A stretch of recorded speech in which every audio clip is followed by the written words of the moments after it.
And there is also the termination clause, how that contract can be terminated, yes, and the procedure that should be followed. So written contract is very important, and now the contract has to be signed by your employer and yourself as the employee.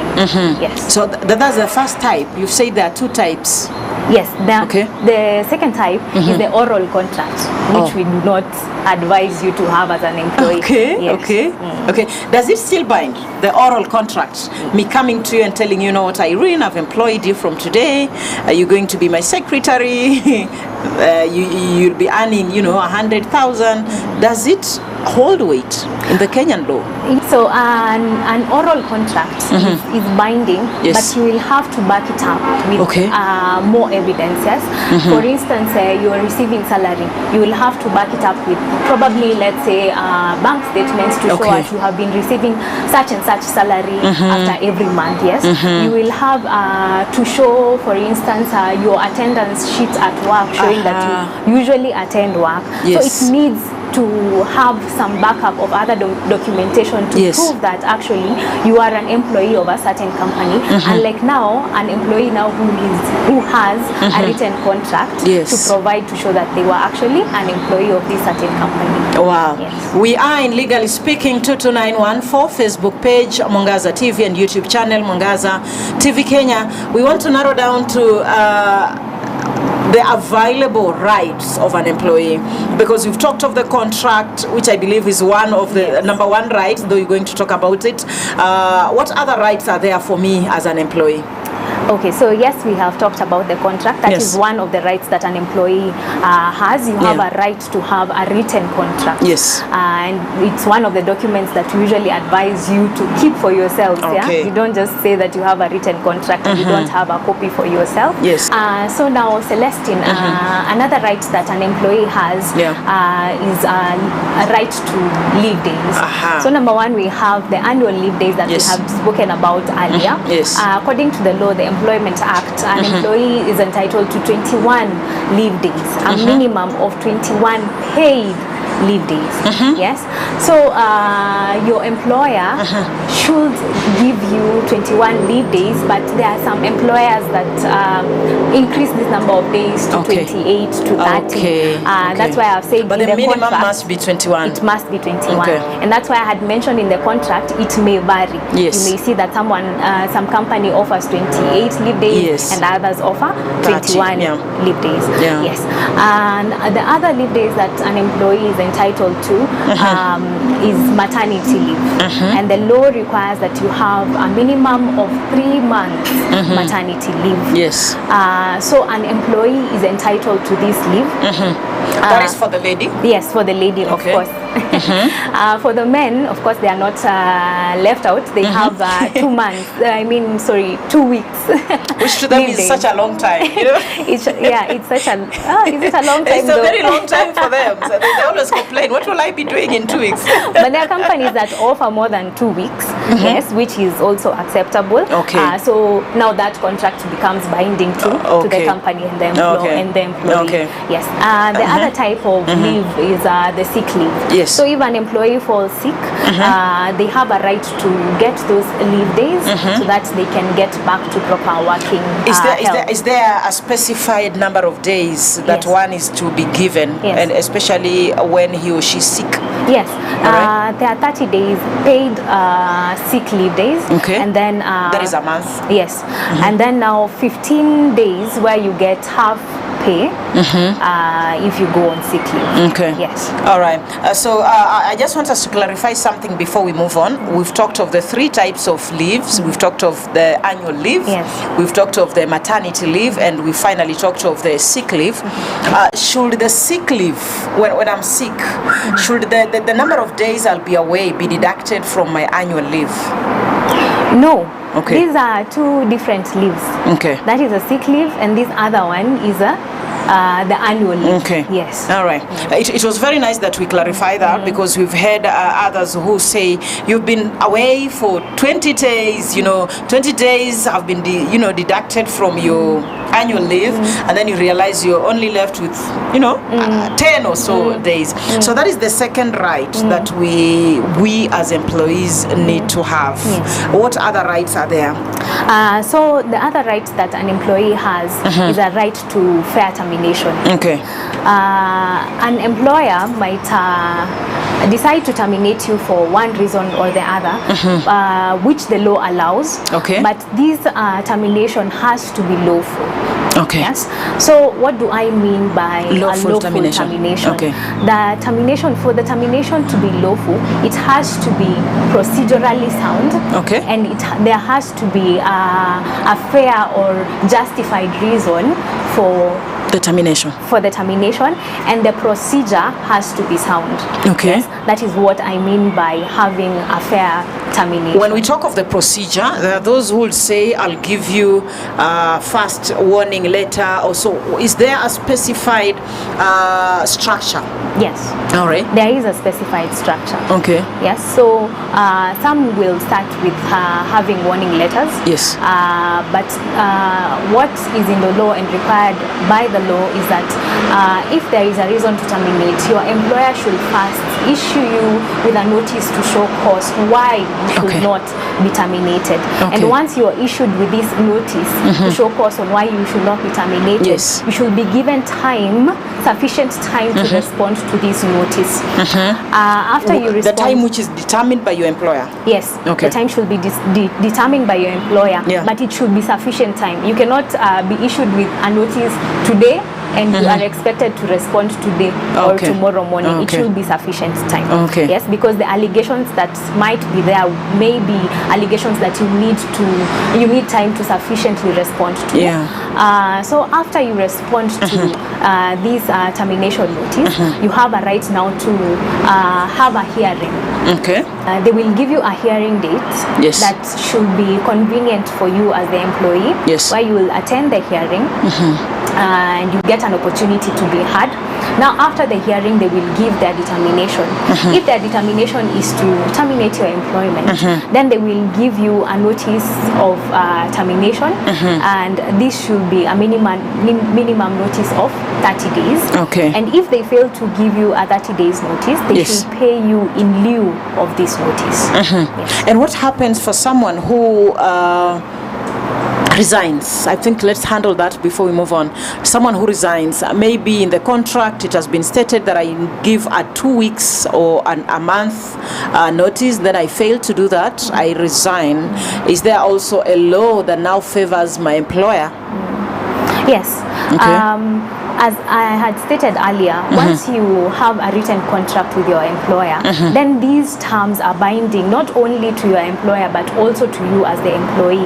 And if there was a notice period for you to terminate the contract, 2 weeks, either party to terminate the contract, then it's expected of this person to issue notice within that period. If they do not issue notice, then there are repercussions. You are required now to also pay in lieu of notice. So it's not a one-way thing, it's a two-way thing. So you as the employee are required to pay in lieu of notice. All right. That is legal termination. Can we talk of an illegal termination where we've had complaints, people complaining that I was illegally terminated.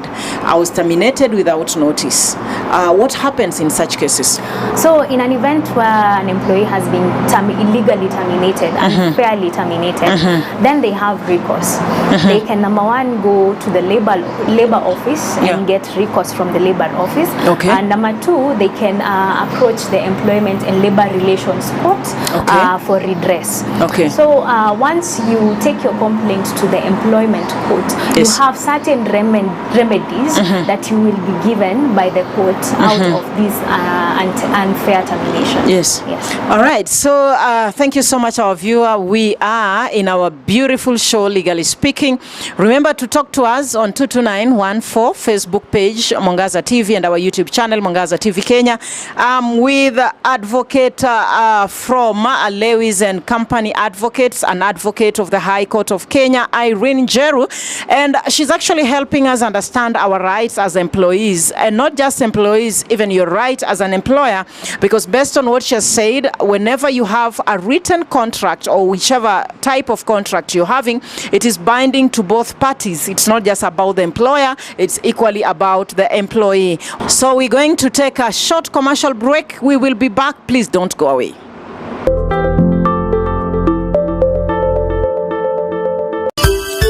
Unatazama Mwangaza TV, tumaini lako. Kama wakati mmoja kulikuwa na ukame sana, tulikuwa tunakula ugali ya namba 2 na supu ya nyanya. Nikasomewa ulifoji receipt ya Bakasi lunching, kasema hapana, sikufoji, nikapelekwa rumande. Na mimi ni mchungaji. Licha ya kuwa nilikuwa napika chang'aa, hata wale nilikuwa na wanywesha asubuhi wakienda shule chang'aa.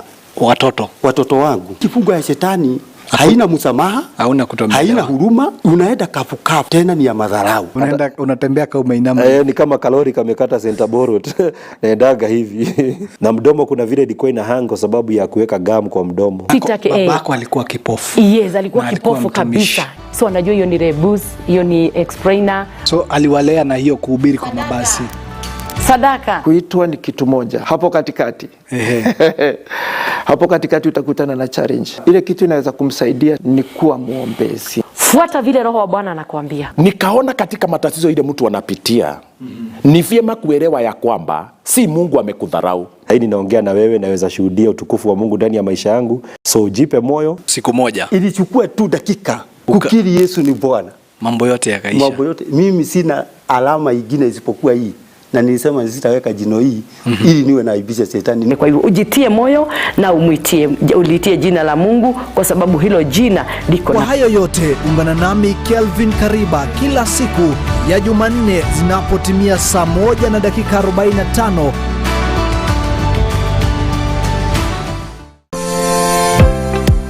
Are you ready to build a future filled with opportunities? At GWEL Technical College, we provide the knowledge and skills you need to succeed. Gain expertise in high-demand professional courses like journalism and film production, healthcare, ICT, culinary arts and hospitality, or master practical trade skills such as electrical and electronics engineering, plumbing and masonry, beauty and hairdressing. Expand your horizons with our foreign language programs in French, German, and Korean, plus a variety of short courses. GWEL Technical College is proudly certified by TVETA, ensuring quality education. Find us in Roysambu GWEL Complex, 6th floor, with modern facilities designed for your success. For more information, call us through 0701 300 071 or visit our website at jewelcollege.ac.ke. Apply today and build your future with GWEL Technical College. GWEL Technical College, the fear of the Lord is the beginning of wisdom. Usipitwe na vipindi uvipendavyo katika runinga ya Mwangaza. Unaweza kutufuata na kuzungumza nasi kupitia mitandao yetu ya kijamii kama vile Facebook, like and share. Ukurasa wetu wa runinga ya Mwangaza tufuate kupitia Instagram @Mwangaza TV Kenya, Twitter @Mwangaza TV, mtandao wa TikTok @Mwangaza TV, YouTube kupitia Mwangaza TV Kenya. Mwangaza TV, tumaini lako.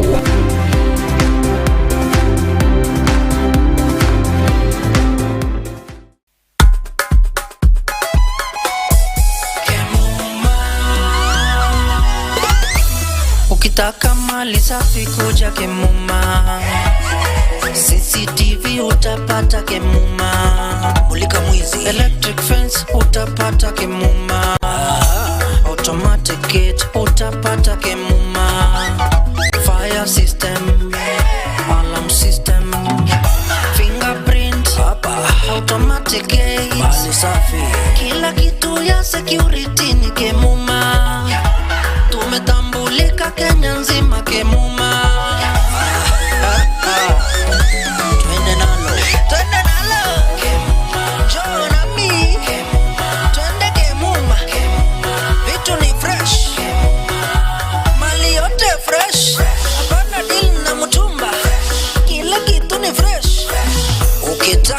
mali safi.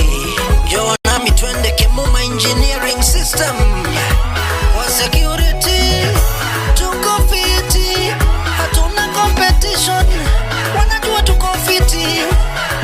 Suka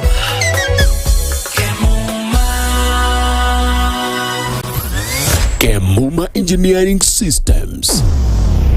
We mind your security.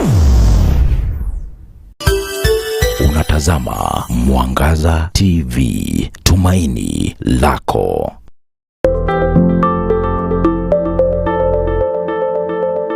Welcome back. We are still in the Legally Speaking show. Remember, whatever question you have, if you ever have a topic that you want us to tackle, kindly talk to us through SMS lines. You can also follow us on our Facebook page.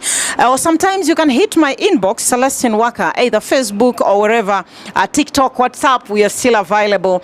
In the house, with Irene Jeru from Lewis and Company Advocates. I had told you earlier, she is an advocate of the High Court of Kenya. And today we are here tackling or trying to understand exactly the laws that govern us as employees. What laws protect you as an employee? And before we went for a small or short commercial break, we had actually highlighted who an employee is. We had talked of the different rights we have of an employee.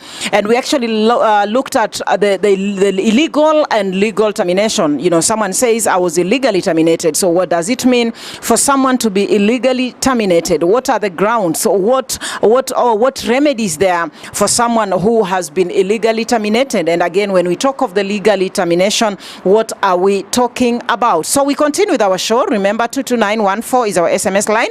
At our Facebook page, as I've told you, Mwangaza TV, and our YouTube channel, Mwangaza TV Kenya, Irene Jeru, our advocate. Thank you so much for creating time to be with us. Now, I want us to look at an issue on salary deductions. There are times you had mentioned that within the contract, some of the things that must be included in the contract is about the salary, the amount you're going to be paid. And there are times when you've signed a contract, you're being paid 20,000, and along the way maybe something happens to the company, or maybe we had the coronavirus and so many companies were going down, then your salary is reduced to 15,000. What happens in such a case? Are there grounds that allows or determine someone's salary to be deducted? So to respond to that question, Celestine, I will say there are legal grounds to deduct your salary, where there are statutory deductions such as NHIF, NSSF, yes, such deductions, or we can say now it's SHA. Yes, it's SHA. Yes. And with regards to any other deductions that are out of the statutory deductions, the employer needs your consent to do the deductions, because as we had said earlier, there is already a contract that has said such and such person is being paid 20,000. Yes. So for that contract to be valid, then there has to be another agreement that you will be agreeing to such a deduction. Yeah. Your employer cannot just arbitrarily say that they want to reduce 5,000 from your salary. Yes. Whether the facts or the circumstances leading to the reduction are genuine. Yes. So when I'm given a second or a different contract, does it nullify the previous contract that I had signed? Yes, if for instance you are employed for 1 year, you had a 1 year contract, and then you get another contract along the way before the end of the 1 year. Oh, so you're getting another contract? Yes, before maybe the end like 6 or 7 months down the line, I signed a contract, a 1 year contract, but now 6 or 7 months down the line, the other issue arises of salary deduction.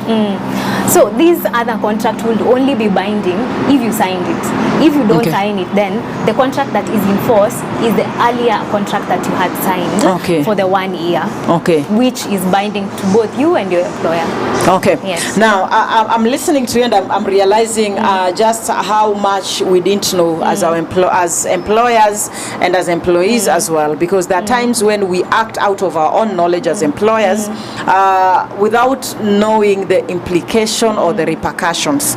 Now I want us to look at in moments when my rights have been violated, the rights you've mentioned and many more, in moments when my rights have been violated, what is the remedy? So Celestine, let's say for instance you are working at a place and you have been terminated. Yes. Yeah? This is one of the violations that we encounter from a day to day in our law firms, that someone has been unfairly terminated. Yes. They look at the reason why the employment was terminated, and they, according to them, the reason for termination was not lawful, and also the process, as we have said, was not followed. There was no notice issued. Process, there is nothing that has been issued. So when this person goes to the Employment and Labor Relations Court, and the court finds that, or rather, when they go to the court, what they will be asking for as remedies is, number one, damages for unfair and unlawful termination. Yes. And then the other thing you will be asking for is for the accrued wages, or rather salaries, or any payments that you have not received. Let's say, for instance, you had not completed all your 21 leave days. You will be asking for you to get reimbursement for the 21 days. Yes, for the days that are remaining. If they are 21, if they are 15, you will be requesting for that. Some employees even would request for reinstatement back to the company. Yes, that your employee is ordered by the court to take you back as an employee in the company. Yes. And for all these things to happen, are there specific persons I need to talk to? Or are there unions? Is there a body before I can present my case to court? Do we have unions? Yes, the Constitution of Kenya under Article 41 gives the rights to employees to join unions, which we really advise employees to join. So if there is a union, like the teachers have their union, they do. Nurses have their union, so it is advisable for you to join, because they assist in dispute resolutions when there is a dispute between you and your employer. Yes. Wow. 22914 Facebook page, Mwangaza TV, and our YouTube channel, Mwangaza TV Kenya. Someone is asking, supposing I have a contract, let's say in my place I'm a reporter. Yeah, so the contract I signed shows that Sele was taken in as a reporter.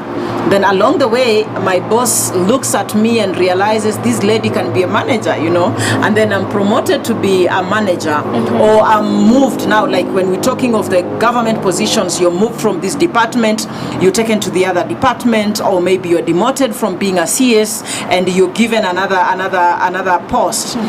Should every step have its own contract, or what happens? Celestine, it's very important to have everything under written contract, as I had said earlier, to be able to capture. Let's take, for instance, you have been promoted from a certain position to another higher position.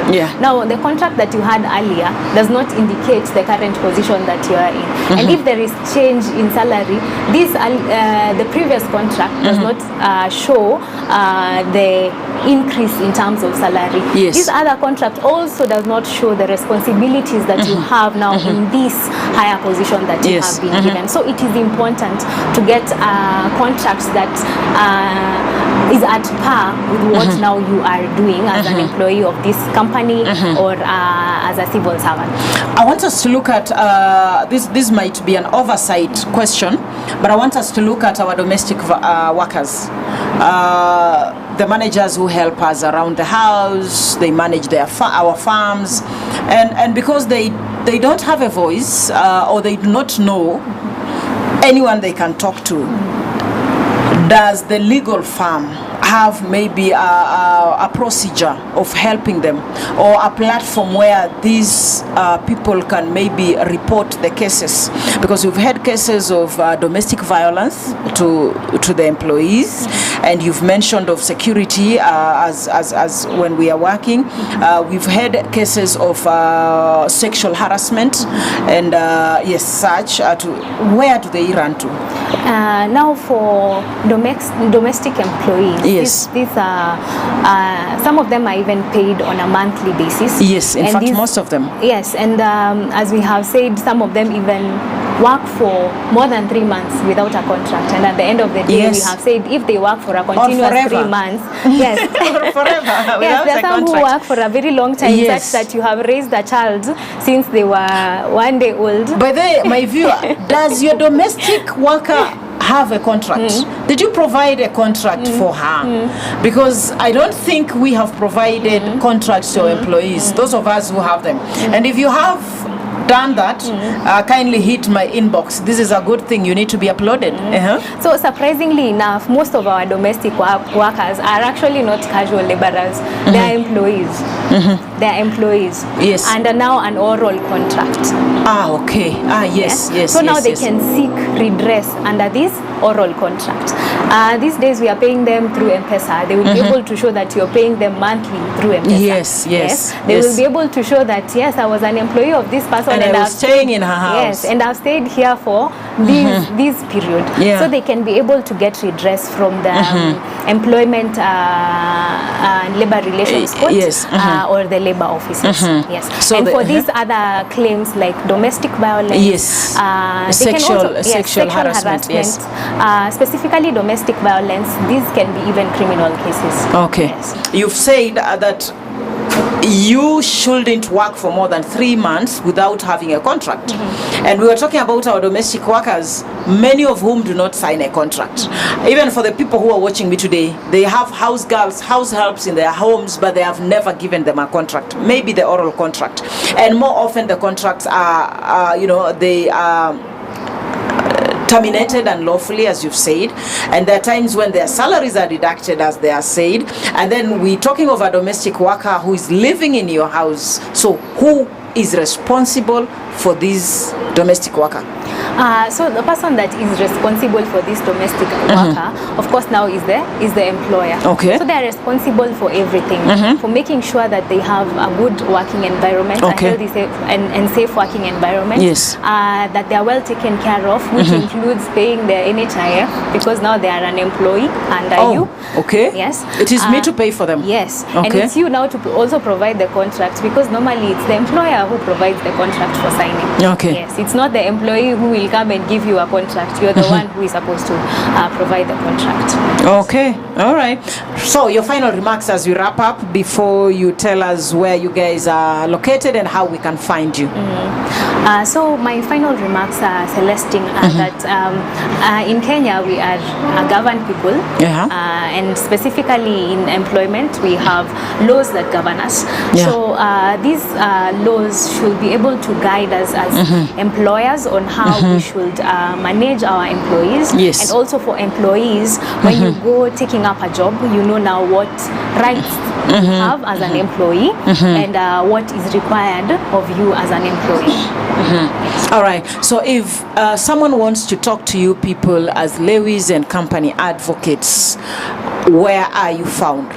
Offices are at Muthaiga. Muthaiga is on Thika Road. So at Muthaiga Square, we are on second floor at office number 203. Yes. All right. Online? Yes, we have. We are present online.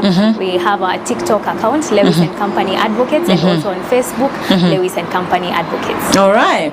Thank you so much, Irene, for your time. Thank you so much for the knowledge. We didn't know. Now we know. And I know even my viewer is cleverer than we started watching this show. There are so many things we didn't know. And many of us, I believe, are either lacking in one or two things. But here we are. We are now knowledgeable. Thank you so much, my viewer, for joining us. And if you've missed any of our episodes, kindly visit our YouTube page, Mwangaza TV Kenya. There's so many things we've handled there. And in case you have something else that you want us to tackle, kindly hit my inbox or do us an SMS on 22914. You can still do an SMS on our Facebook page, Mwangaza TV, and definitely we are going to take it up from there. May the Lord bless you and do you well. And of course, I have a very professional crew that has made sure that this show has gone on air. Once again, may the same blessings be your portion. Until next time, my name is Celestine WAKA the Favored.